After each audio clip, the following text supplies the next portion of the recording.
What up, my fellow Knicks fans? This is your guy Marcellus Ease, and don't panic quite yet. Now in part 6 of this series, we'll take a look at how the Knicks closed out the Philadelphia 76ers, and also the multitude of dynamics that played out in between the lines with both respective teams, as the series result does not necessarily reflect of how close things really were. And at the end of the day, things came down to the executions of both respective team superstars, their bench units, their coaches' strategies with the substitutions, and finally the role players that both teams acquired through trades throughout the season coming through. I'm not going to say no more. Let's just get to it. See, as you can see, the more you fuck around, the more you're going to find out. And also, if you stay down here and you never fuck around, you'll never find out. Now, the Knicks started off this matchup playing real scrappy, racking up offensive boards, something we haven't really seen in this series unless it's the fourth quarter. The 76ers were pretty tight on that. But not only they were hitting the offensive boards, Donte DiVincenzo started off red hot from downtown, knocking 3 of 3 shots, and at the same time playing really great defense on Tyrese Maxey, as Tibbs stuck with him going from Game 5 to Game 6 into having the responsibility of guarding Maxey. But as far as the interior defense, Joel Embiid was still going at it as he got Hartenstein into foul trouble. But with the Knicks overall dominating real early, let's take a look at some of the first looks that Brunson got from the 76ers defense. So real early, typical matchup, Oubre on Brunson. You see the 76ers send 2 men on, 1 away. Notice Embiid right here. He switched. Instead of him coming up, he had Maxey come up on that switch. And now the 76ers rotate. Take a look at that again. Look at Embiid. He should have stepped up to Brunson, but instead, see how he switches with Maxey? So Brunson right here tries the fake dribble handoff, but to no avail. But look at that. He has a one-on-one matchup with his favorite guy. Throughout this whole series, I keep pointing out, Brunson loves Harris. One-on-one on the empty side. But again, look at Maxey creeping in. The 76ers know this. Maxey creeps up, and now the 76ers rotate. They want somebody else making the play outside of Brunson. With Brunson cooking, it's all about the matchups. We see Batum right on Brunson. So what the Knicks do, set 2 screens to get him off of him. And he's going to get a nice little matchup with Maxey right here. See that turn? One-on-one with Maxey. So the 76ers want someone else outside of Brunson to make a play. And now Batum double teams to force someone else to make something happen. Game 6 right here. It's all about the execution. Oubre still bothering Brunson. Brunson has a step on him, keeps him behind him. It's all about the execution, baby. Brunson making a case of MVP right there. And that execution is really what gets you to the next round, despite what the defense is throwing at you. And Brunson in this first half at a high level just executed perfectly from mid-range, despite the coverage. Brunson right here, once again, hunting for Tobias Harris. He's going to get him on that switch, and now he can go to work. This is his shot right here. Decent look, but he doesn't convert right there. He's going to try to set the screen right here, but also check out Embiid. He's trying to hedge. As soon as he hedges, you already know what to do. IH gotta go screen that. A little bit too wide, but this leaves the 76ers defenders scrambling. Now Maxey, coming off of that hot Game 5, only had 2 points in the first half in this matchup here. Donte right here has a responsibility in not letting him turn right. So proper hedge right here. And now he forces him into Hartenstein, and he also forces him into OG right here. You got him here waiting for you. Not as good as a finisher going to his left. Now Donte does a good job right here, not letting Maxey go to his right. Now check out OG the whole time. He's waiting for Maxey down low. So right here with the Embiid pick and roll up top, this is where Tyrese Maxey has to improve. Again, he only had 2 points in the first half right here, but his passing overall, just finding the guys open, this has to improve. Only 2 assists in the whole half. So 2 points. Mitch keeps his hand up and deflects the pass. Let's check out Maxey. Still early in his career. He's still going through his progressions as a young player, but from time to time, he does miss his corner shooters. he does tend to overlook them and take the more difficult shot. So Tyrese right here in transition, you're going to see him miss his shooter. Look at Tobias Harris. Got his hands up. Where you at? Tyrese already loses the ball. So you're seeing that this is something he does consistently. But again, as a young player, he'll progress through this. So with Joel Embiid right now, the conundrum for him is to fight for position, not only with Mitch, but also dealing with Hartenstein as well as OG. And when it comes to Mitchell Robinson, there's something about Mitch that he does not want to drive on. He keeps settling. Once again, right here, pay attention to Mitch and Embiid. Mitch not letting him get to his spots. Another fucked up pass. Embiid, something about his face-up game is off. Now with Embiid jockeying for position with Mitch, he's going to counter with Buddy Hield, as the Sixers needed someone desperately to knock down shots from the perimeter outside of Tyrese Maxey. So with Buddy Hield on fire at the current moment, as we'll take a look at OG and Embiid battle out down low, it's going to be real hard to double team Embiid because you're going to have to respect the 5-out spacing from the 76ers with Kelly Oubre, Tyrese Maxey, and Buddy Hield. So that double team on the elbows and anywhere around the paint, it's going to be a lot harder for the Knicks to execute on. Now right here, Embiid tries to punish the Knicks for sending that weak side help by hitting Buddy Hield. But it doesn't work, but Embiid is able to draw the foul. So the 76ers right here able to generate offense out of OG making this double team, which is going to leave the rotational Knicks players scrambling, and it's going to lead to some Philadelphia 76ers offense. Now with the 76ers perimeter players making shots, we can see Embiid get into a bag that he has done all throughout the regular season, and that is to be a playmaker to start getting the 76ers to generate offense out of the Knicks players rotating off his double teams. So with the Knicks getting burned in rotation, now Embiid could start to dominate. Look at everyone, they're hesitant to send that double team. Yeah, just Embiid's going to dominate Hartenstein from that position. The 5-out offense looks completely different when the 76ers have players outside of Embiid just making shots.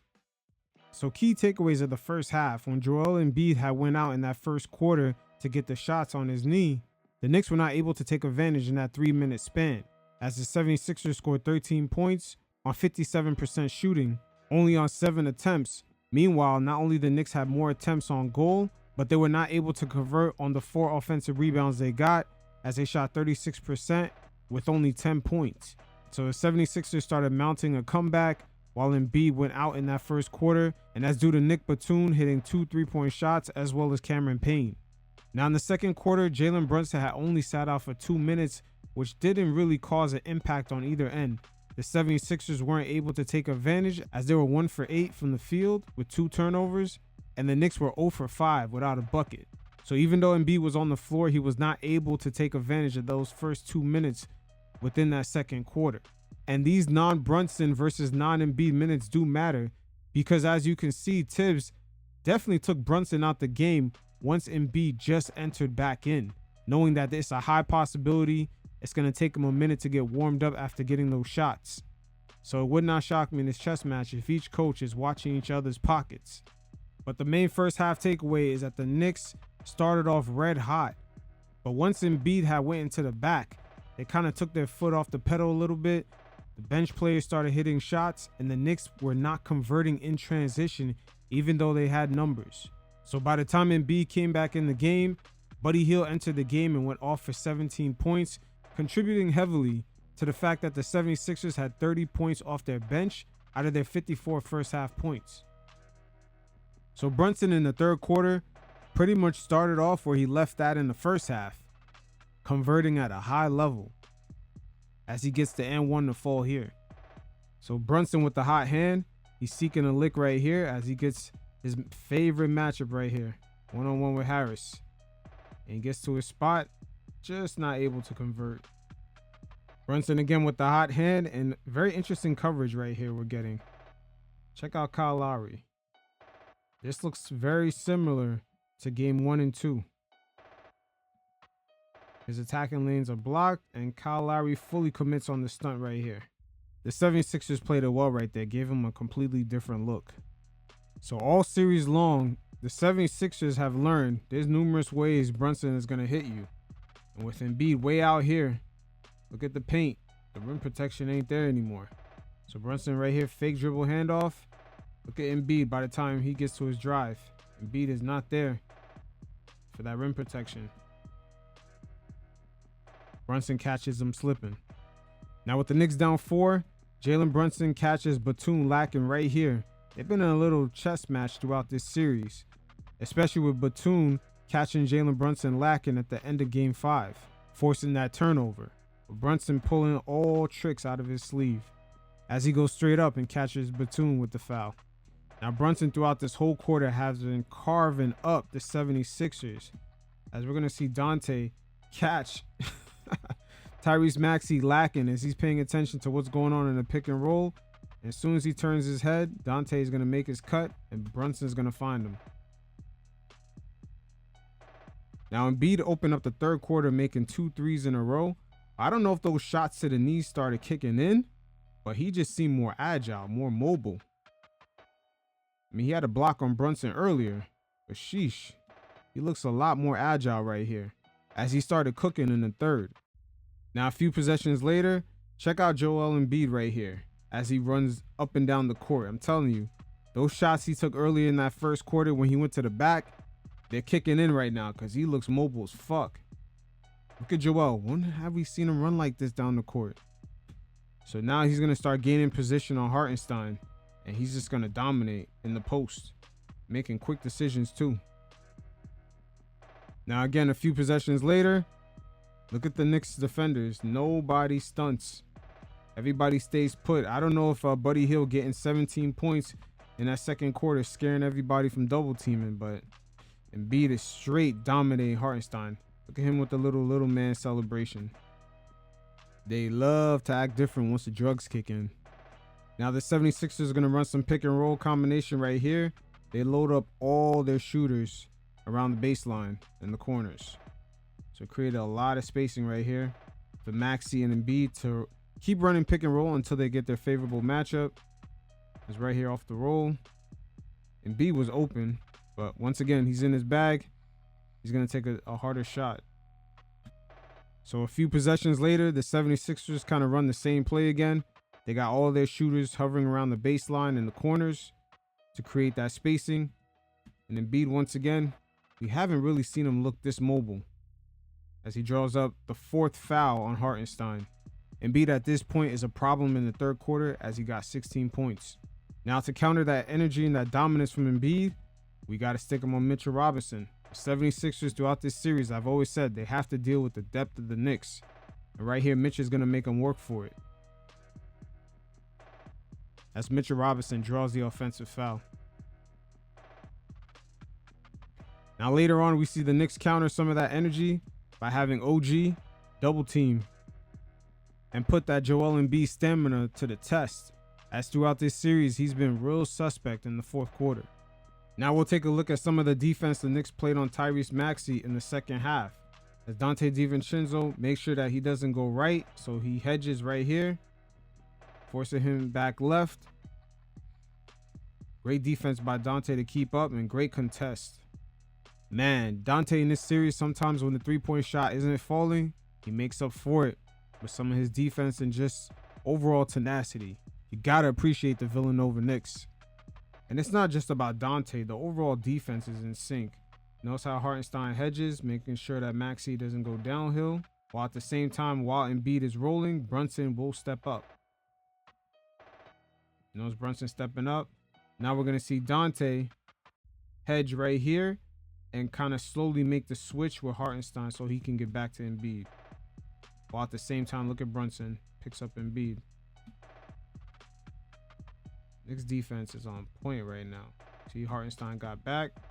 It's just showing you how synced the defense is, especially when dealing with the Maxey and Embiid pick and roll around the three-point line. So a few possessions later, Dante goes under the screen on Maxey, goes over the top. Look at Mitch making sure Maxey does not turn. At the same time, ooh, good cover by Hart. And we'll live with the open shooter. With Payne with that crooked ass shot. Now with the clock winding down right here, the 76ers are going to try to get a pin down screen on Dante. But look how he fights through it. Normally this is a pin down. Once Maxey makes a step right here, it would be normally Mitch would pick up. But look at Dante fighting through Cam and Payne. Not that much time left on the clock. 5 seconds. And Embiid is going to have to chuck that up. And that was all through the efforts of Dante fighting through those screens and avoiding that pin down on the switch. Once again, right here, Dante is showing his effort. Not really a speedy guy, but he's able to contest Maxey right there for the miss. And from someone like Dante, this is all you could really ask for, is to at least make a contest. Now with Maxey, his next level of progression is making these passes. He could have definitely possibly looked to Paul Reed in this move to perhaps take a better shot. But Maxey from time to time does fall into the trap of taking these difficult shots. And we've seen a very similar circumstance with the dribble penetration involving Emmanuel Quickley when he was with the Knicks. Now every once in a while, you're going to have to live with these tough makes from Maxey. As OG's kind of late right there to the rim. That's a nice finish right there. But again, instead of that tough finish, Maxey's next level of progression is making that pass, hitting the open man in Oubre instead of taking this tough shot. Maxey this time tries to attempt it again. Pay attention to OG. He's ready now. So Maxey burst past Robinson. Once again, he hates making that pass to the corner weak side. I don't know why, but he's going to opt out for the more difficult shot. But OG's right there for the block. Once again, right here, Dante does not get enough credit for the defense that he played on Maxey. Wow, what a block. He had no help, one-on-one on the open floor with Maxey, and Dante comes up big. So when it came to rest time in the second half, Joel Embiid played the whole third quarter as well as Jalen Brunson. But when the fourth quarter had started, Embiid had sat out the first 4 minutes, where the Knicks were able to score 7 points on 50% shooting, while the 76ers scored 5 points on 28% shooting. And in comparison to when Brunson had sat down for 2 minutes, the 76ers scored 7 points on 60% shooting with no turnovers, and the Knicks scored 3 points on 50% shooting with 1 turnover. So in the second half, the 76ers in these non-Brunson minutes / non-Embiid minutes, they outscored the Knicks only by 2 points. And when you add up the totals from the first half, the 76ers in these non-Brunson, non-Embiid minutes outscored the Knicks in this game only by 5 points. So this part of the chess match has played out the same, going from game to game throughout this series, where the 76ers or the Knicks win these non-star minutes only by 2 to 5 points. But every point does matter because this series has been very close to the hip to the very end. Make no mistake about it that Tibbs has very carefully crafted Jalen Brunson's rest minutes around maximizing the most when Embiid is sitting. And that's the conundrum for Nick Nurse, with Embiid not fully healthy and fighting a stamina battle. In a way, he has to leave him in the game, even knowing that his stamina is not fully there because Tibbs is slowly trying to bleed out points while Embiid gets rest. So that's why I emphasize these minutes throughout this whole series, because it did matter to a major degree, with game 6 real close heading into the fourth. So here's some of the looks that Jalen Brunson got in the fourth as Nick Batum is right on him. And it's a poor hedge right here by Paul Reed. Poor hedge. They try to hedge him, but it didn't quite work. Nick Batum, this is not really a switch.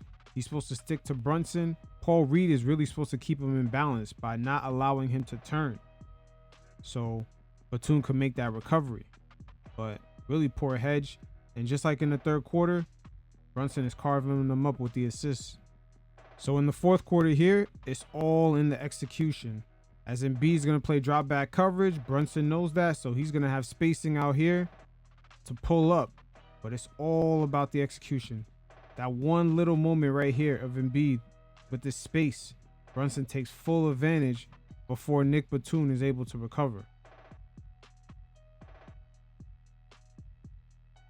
Now in transition right here, Brunson is able to knock down this three. And at this point, this is where certain coaches begin to have that look on their face like they're not playing with us. It was at this moment that he knew he fucked up. So as the 76ers continue to hedge to get the ball out of Brunson's hands, one ongoing theme in part 6 of this series is it's all about the execution. Look at that coverage around Brunson, as he's still able to execute at a high level. But that's what your stars have to do to close out. So Jalen Brunson right here shows his high IQ right here, as he's going to bring his defender all the way around out of the play to get Dante one-on-one with the slower footed Embiid. Look at Brunson. Look how he makes his run. Completely takes his defender out of the play. And this is exactly where some of the stars of today that are perhaps more talented on a physical level, this is really what they're missing. So Brunson right here off this pick begins to execute and just get to a spot and just put them away. That's all it is. Just put them boys away. So the end of the fourth quarter really came down to execution, very similar to game 5. OG, after getting an and one, he missed a free throw. The Knicks were still up by 8 with 2:43 left in the game. And Philly, like the fighters they've been all series long, came charging right back with 7 straight points. And the game once again came down to execution, as Brunson, after the and one make, he missed the free throw to go along with it. That would have put him up by 4. But Dante DiVincenzo continued to play great defense. Him and Hartenstein got called for a questionable goaltend. But with 34 seconds left in the game, the roll men, like I've said before, were going to play a crucial factor in this series. And Kelly Oubre just kind of being out of position, not necessarily putting the pedal to the metal after that screen of running right back into position to defend Josh Hart on that 3-point shot. But even after the make, everything still came down to execution, as the Knicks were able to knock down their free throws, while at the same time fouling out Joel Embiid to go up by 3.